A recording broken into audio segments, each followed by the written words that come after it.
ஆமாம் பாட்டி, நீங்கள் அனுப்பின விக்ரமாதித்தன் கதையை நான் பார்த்தேன். அதை ஏன் பாதியில் நிறுத்திட்டீங்க? இப்போ முழுசாக சொல்லுங்கள். ஓகே, மீதி கதை சொல்லட்டுமா? ஆ இப்போவும் கொஞ்சம் சொல்லி நிறுத்திடுவேன். எனக்கு ரொம்ப பெரிய கதை. ஓகே. ஓகேயா? ம். இப்போ அந்த சந்திரவர்ணன்கிற ஒரு அந்தணன் வந்து பிரம்ம ராட்சசன் கிட்ட 6 மாசம் தூக்கம் இல்லாம, பசி இல்லாம, உபவாசம் இருந்து அத்தனை கலைகளையும் அத்தனை வித்தைகளையும் கத்துக்கிறான். சொன்னேன் இல்லையா? அந்த பிரம்மராட்சசனும் சாப விமோசனம் பெற்று அவனும் அவன் உலகத்துக்கு போயிட்டான். இந்த சந்திரவர்ணன் என்ன பண்ணுறான், நீ இந்த கலைகளை நீ வந்து நல்லபடியில் முறைப்படி இதை வந்து உபயோகப்படுத்தணும் அப்படின்னு சொல்லிட்டு போயிடுறான். சந்திரவர்ணன் என்ன பண்ணுறான், வந்துட்டே இருக்கான். அவனுக்கு முடியல. அங்கே ஒரு வீடு இருந்தது. அந்த வீட்டுக்கு திண்ணையில் என்ன பண்ணுறான், மயக்கம் போட்டு விழுந்துட்டான். இருக்கானா இல்லையானே தெரியல. அந்த மாதிரி மயக்கம் போட்டு விழுந்து, ஏன்னா 6 மாதமாக தூங்காமல் இருந்திருக்கானே, எப்படி இருப்பான் என்ன. அந்த வீடு அலங்காரவல்லி அப்படின்னு ஒரு தாசிக்கு சொந்தம்.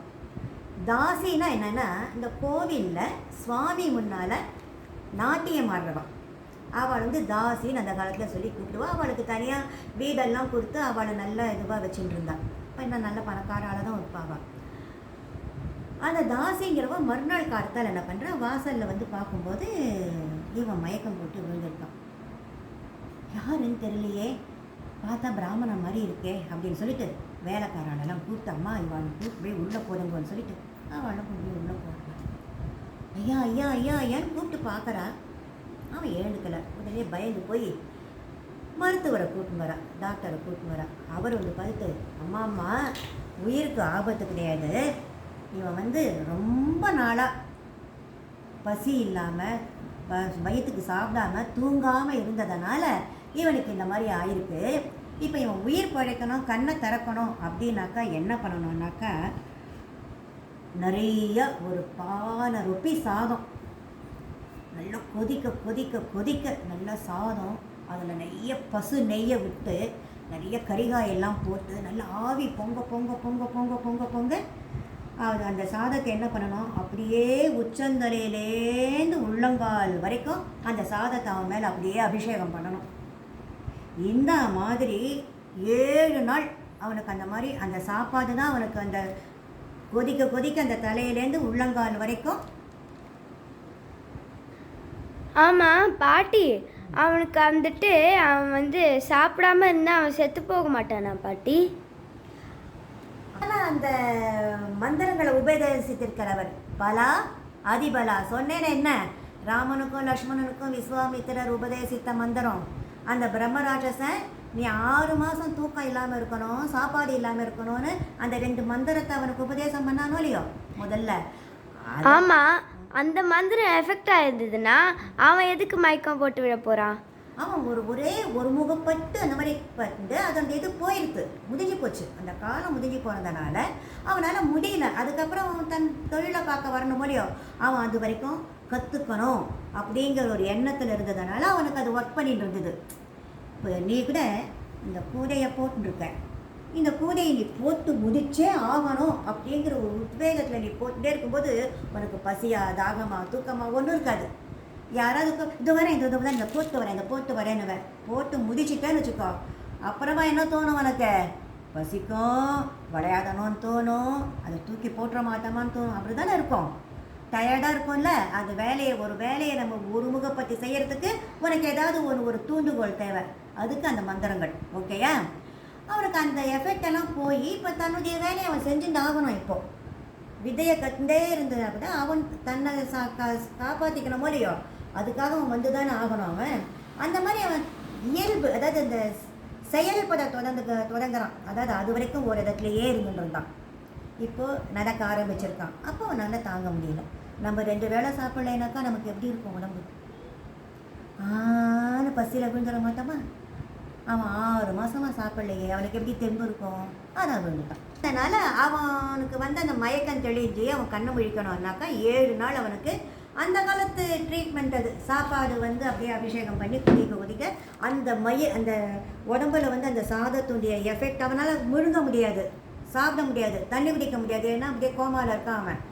அதனால் அந்த நம்ம உடம்பு அந்த சத்து இருக்குது பார்த்தியா, சாப்பாடுடைய சத்து அந்த உடம்புல மயிர்கால்னு சொல்லுவோம். இந்த கையில் இந்த இதெல்லாம் இருக்குது பாரு, இந்த மயிர்கால்னு சொல்லுவோம் அது பேர். அது வழியாக அந்த சத்து உள்ளே போகணும்.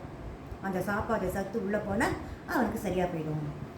அதே மாதிரி இவ்வளோ 7 நாள் ட்ரீட்மெண்ட் பண்ணுறான், அவனுக்கு சரியாக போயிடுது. நான் எங்கே இருக்கேன்னா, ஐயா நீங்கள் இந்த மாதிரி மயக்கம் போட்டு விழுந்துருந்தீங்க, நான் தான் இந்த மாதிரி காப்பாற்றினேன். அம்மா உனக்கு ரொம்ப நன்றிம்மா, என்னை என் உயிர் பிழைக்க வச்சுருக்க, ரொம்ப நன்றி, நான் போயிட்டு வரேன் அப்படின்னு சொல்லிட்டு போகிறான். ஆனால் இந்த அலங்காரவல்லிக்கு என்னென்னா 7 நாள் அவன் பழகிட்டாளோலையோ, அவனுக்கு எல்லாம் சுசுற்றியெல்லாம் செஞ்சு உபகாரமெல்லாம் செஞ்செல்லாம் பண்ணிட்டாளோலையோ, அவளுக்கு அவனை கல்யாணம் பண்ணிக்கணும்னு தோணி போச்சு. ஐயா நீங்கள் எங்கே போகிறீங்க? நான் உங்களுக்காக இவ்வளோ தூரம் கஷ்டப்பட்டேன்னாக்கா அது உங்களுக்காக மட்டும் இல்லை, என்னையும் அறியாமல் நான் உங்களை கல்யாணம் பண்ணிக்கணும்னு நினச்சிக்கிட்டேன். என்னை நீங்கள் கல்யாணம் பண்ணிக்கோங்க, எனக்கும் வேறு யாரும் கதி இல்லை, நீங்கள் என்னை காப்பாற்றுங்க அப்படின்ட்டு நான் அவ சொல்கிறேன். என்ன நீங்கள் காப்பாற்றுங்கன்னு அவ சொல்கிறேன்.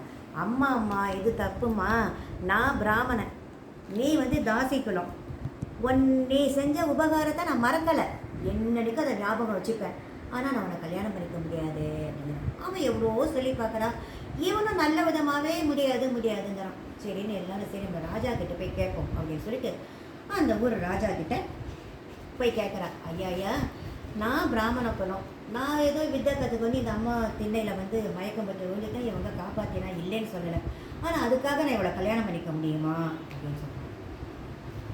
கரெக்டு, ஆனால் நான் என்ன பண்ணுறது, நான் உங்களை கல்யாணம் பண்ணிக்கணும்னு நினச்சிட்டேனே, எனக்கு வேறு எதுலேயும் மனசு போக மாட்டேங்கிறது, நீங்கள் சாஸ்திரம் சம்பிரதாயம்லாம் சொல்லி என்னை கை விட்டுறாதீங்கோ அப்படின்னு சொல்லிட்டு அவ சொல்கிறான். உடனே ராஜா என்ன பண்ணுறான், அரண்மனை புரோகிதரை சுற்றி இதுக்கு என்ன தீர்வு அப்படின்னு சொல்கிறான்.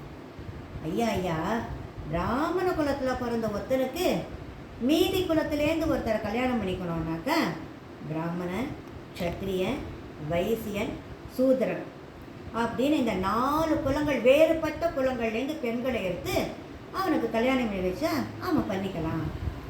உடனே ராஜா என்ன பண்ணிடுறான், சரி புரோகிதரே உங்களுடைய பொண்ணை நீ தந்துருங்க, என்னுடைய பொண்ணை நான் கல்யாணம் பண்ணி வச்சிடுறேன், க்ஷத்ரியன் ஆயிடுத்து, புரோகிதம் ஆயிடுத்து, இதோ இங்கே இருக்கிற வணிகர் இருக்கார், இவருடைய பொண்ணை அவளையும் கல்யாணம் பண்ணி வச்சிடலாம், ஓகேயா?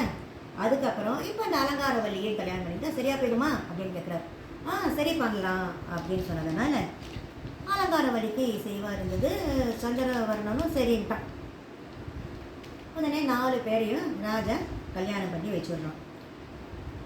முதல்ல புரோகிதர் பொண்ணு கல்யாணின்னு பேர், அவளை பண்ணிக்கிறான். அடுத்ததா ராஜாவுடைய பொண்ணு சித்ராங்கி, அவளை பண்ணிக்கிறான். 3வது செட்டியார் பொண்ணு கோமலவல்லி, அவளை கல்யாணம் பண்ணிக்கிறான். 4வதா இந்த அலங்காரவல்லியும் கல்யாணம் பண்ணிக்கிறான். இந்த ராஜா என்ன பண்ணுறான், அந்த சந்திரவர்மன் நல்ல ஞாபகம் நல்லா தெரியும் அவருக்கு. பாட்டி நீங்கள் ஃபஸ்ட்டு செட்டியார்னு சொல்லலையே, வேற ஏதோ வார்த்தை சொன்னீங்க. வைசியர், வணிகர்னு சொன்னீங்க, எல்லாம் ஒன்று தான். ஓகேயா? செட்டியார்கள் தான் அந்த காலத்தில் வாணிகம் செய்வா, அவளை வைசியர்னு சொல்லுவா. ஓகே, இந்த சந்திரவர்மன் என்ன பண்ணுறான், தான் கற்றுண்ட கலைகளை மற்றவர்களுக்கெல்லாம் சொல்லி கொடுத்து சந்தோஷமாக 4 பேரோடையும் குடும்பம் நடத்தின்னு இருக்கான். முதல்ல கல்யாணிங்கிற வயத்தில் அந்த புரோகிதர் பொண்ணு இருக்காளோ இல்லையோ, அவ வயத்தில் வல்லவ ரிஷி அப்படின்னு ஒரு குழந்தை பிறக்கிறது. 2வதா ராஜா பொண்ணு சித்திராங்கி இருக்காளோ இல்லையோ, அவளுடைய வயத்துல தான் நம்ம ஹீரோ யாரு, விக்ரமாதித்தன் பிறக்கிறான். 3வதா அந்த செட்டியார் பொண்ணு இருக்காளோ இல்லையோ கோமலாங்கி, அவளுக்கு பட்டி பிறக்கிறான். 4வதா அலங்காரவல்லி வயிற்றுல பத்ரகிரின்னு ஒரு பையன் பிறக்கிறான். இந்த 4 பேரும் நல்ல முறையில் வளர்ந்து பெரியவாளாகி அவாவா எல்லாம் கற்றுந்து நல்ல வயதான வாலிபர்களும் ஆயிடுறான். இந்த நிலையில் அந்த ராஜாவுக்கு வயசாகிடுது, அவனுக்கு வாரிசு இல்லை. ஆனால் இந்த சந்திரவர்ணனையே ராஜாவாக்கிடுறான். இவனும் நன்னா ஆண்டுன்னு இருக்கான், இவனுக்கும் வயசாகுது. அப்போது இவன் என்ன பண்ணுறான், இப்போ இந்த 4 பிள்ளைகளில் யாராவது ஒருத்தருக்கு பட்டம் கட்டி ஆகணும். இவனுக்கு என்னன்னாக்கா, நம்ம உயிர் போகும்போது, உயிர் போகிற மாதிரி நம்ம இருக்கும்போது நம்மளை காப்பாற்றுறது அலங்காரவல்லி. அதனால் அவளுடைய பையனான பத்ரகிரிக்கு தான் என்ன பண்ணணும், நம்ம கல்யாணம் இந்த பட்டத்தை தரணும், ராஜா பட்டத்தை தரணும், ராஜாவாக பட்டம் கட்டணும் அப்படின்னு நம்ம ஆசைப்படுறோம். அதுக்கு 3 பேரும் என்ன பண்ணுறான், மீதி 3 பேர் இருக்காளோ விக்ரமாதித்தன், பட்டி, வல்லவரிஷி, அதெல்லாம் எங்களுக்கு எந்த விதமான அப்ஜெக்ஷனும் இல்லைப்பா, நீங்கள் தாராளமாக நீங்கள் பத்ரகிரிக்கு நீங்கள் பட்டம் கட்டணும்னு. சரின்னு சொல்லிட்டு சந்திரவர்ணம்னு என்ன பண்ணுறான், அலங்காரவல்லிக்கு பிறந்த அந்த பத்ரகிரிங்கிறவனுக்கு பட்டம் கட்டி ராஜாவை ஆக்கிட்டு அவன் வந்து ரெஸ்ட் எடுத்துக்கிறான், காட்டுக்கு போயிடுறான். அவனும் நல்ல விதமாக ஆட்சி நடத்தின்னு இருக்கான். இதோட இப்போ நிறுத்திக்கிறேன். திருப்பியும் விக்ரமாதித்தன் எப்படி ராஜாவானா, அப்புறம் அவன் ராஜாவானதுக்கு அப்புறமா அவன் என்னென்னலாம் பண்ணுறாங்கிறத திருப்பி மறுபடியும் ஒரு சின்ன பிரேக்குக்கு அப்புறமா சொல்கிறேன். ஏன்னா மொத்தமாக சொன்னால் போர் அடிச்சு போயிடும். ஓகே ஓகே பாட்டி.